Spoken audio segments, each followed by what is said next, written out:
Bonjour, bienvenue dans ce jour 4.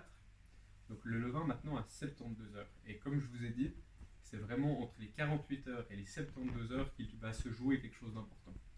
Donc comme on peut le voir, malgré toutes nos attentes plutôt fatalistes qu'on avait eues sur ce levain, il a plutôt bien pris, il a même débordé partout. Donc voilà, moi ce que je tenais à vous dire, c'est que si par hasard il n'a pas pris maintenant, au bout de 72 heures, attendez peut-être encore 24 heures, mais après recommencez à zéro.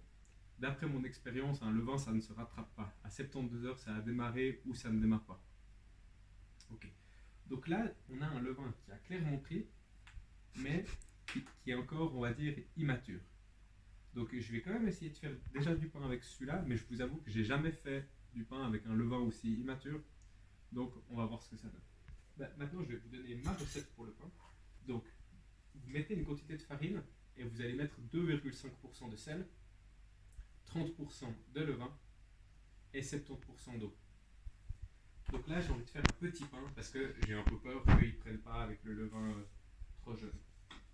Donc, je vais mettre 200 g de farine. Ça va faire un petit pain qui va faire à peu près 400 g, un petit peu moins que 400 g.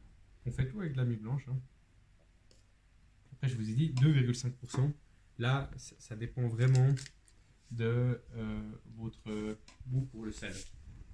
Moi, j'aime bien le sel, donc je mets 2,5%, mais les règles officielles, boulangerie, etc., ça sera 2%. Donc ici, ça serait 4 g de sel pour 200 g de farine. Moi, je vais mettre 5 g de sel. Voilà. Ensuite, donc je remue le sel pour pas qu'il y ait un contact direct avec le levain. J'avais les mains propres, Covid-proof.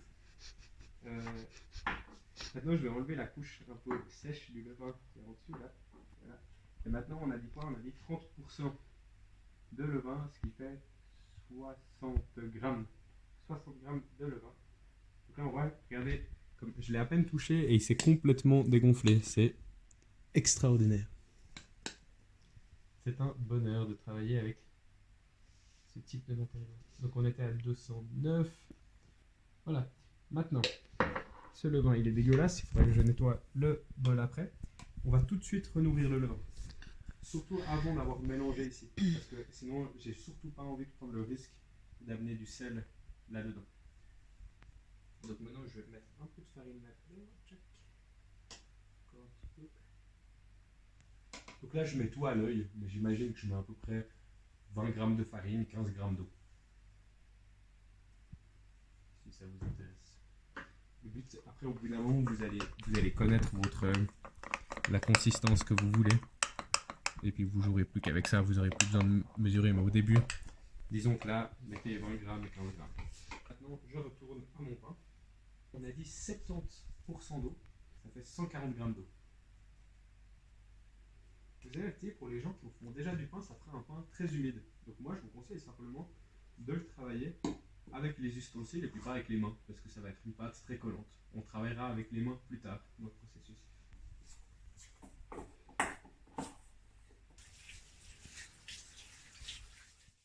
Et maintenant, on va couvrir ça d'un linge humide. Donc là, il va se passer un processus qui s'appelle l'autolyse, l'absorption de l'eau par la farine. Ça va durer à peu près 1 heure et on va voir qu'on aura une consistance beaucoup plus gluténée. Voilà, on est 1 heure plus tard. Évidemment, c'était de l'eau décomptée que j'ai utilisée, donc sans chlore. Donc maintenant, on va juste venir boire le levain. Et en fait, la seule chose qui a changé, c'est que maintenant, il y a eu l'autolyse qui s'est faite. Donc on va voir qu'il y a un réseau de gluten avec plus de consistance. Donc voilà, j'utilise un ustensile. Ici, c'est une cuillère à salade en plastique assez grande.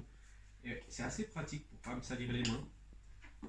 Et pour simplement aller racler depuis en dessous et rabattre par-dessus. Donc c'est une espèce de pétrissage à l'ustensile. Donc je fais vraiment ça juste pendant 2 minutes, hein, même pas.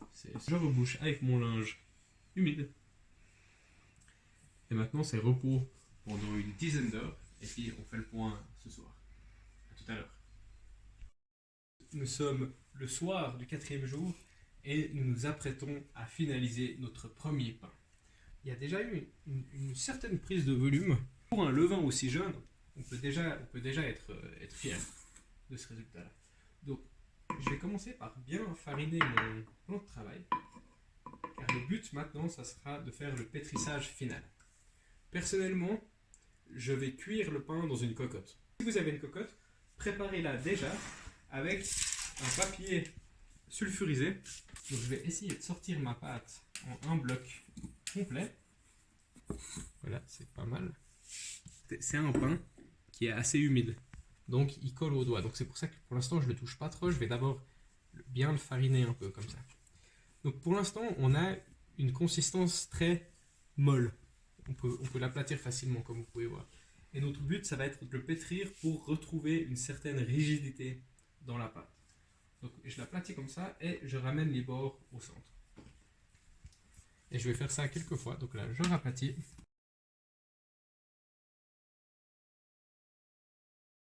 Après, je le prends dans les mains et j'essaye de... Ça, c'est un petit mouvement un peu bizarre à décrire, mais j'essaye de former une boule en tirant vers le bas. Comme ça. Et là, je vais le poser dans la cocotte. Et maintenant, je vais le laisser reposer pendant 1 heure. Et il faut que dans 1 heure, le four soit chauffé à 210 degrés. On est 1 heure plus tard et c'est l'heure de le scarifier puis de le mettre au four. Pour la scarification, j'utilise personnellement une lame de rasoir. On peut le faire au couteau, c'est un peu plus la galère. Je préconise une grosse entaille verticale et après le reste, vous faites ce que vous voulez. À peu près 1/3 de la profondeur. Et je m'autorise à repasser un coup, que ce soit bien propre. Une coupure qui va s'ouvrir légèrement ici. Et une petite là. Je vais cuire 35 minutes dans la cocotte, puis enlever la cocotte, remettre le pain à l'air libre dans le four pendant encore 10 minutes. Non, là c'est un petit pain, donc je vais mettre 30 minutes, 10 minutes.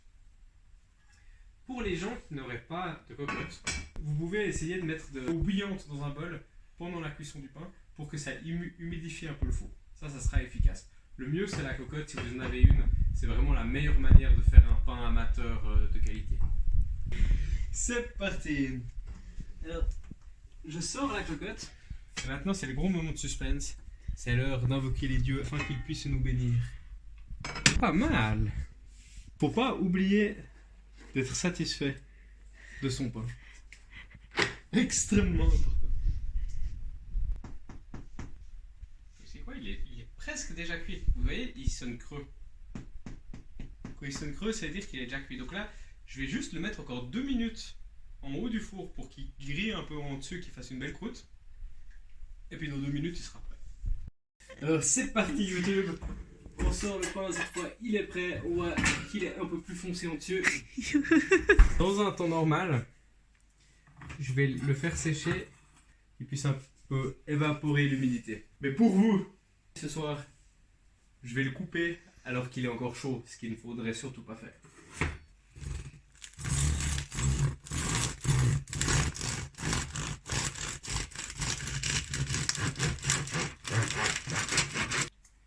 Pas mal. Donc voilà, c'est un pain mi-blanc qui est obtenu en 3 jours et demi. C'est une belle réussite, on est content. On sait que notre pain va devenir de mieux en mieux avec le levain qui prend de la bouteille. Ça va vraiment devenir toute une aventure.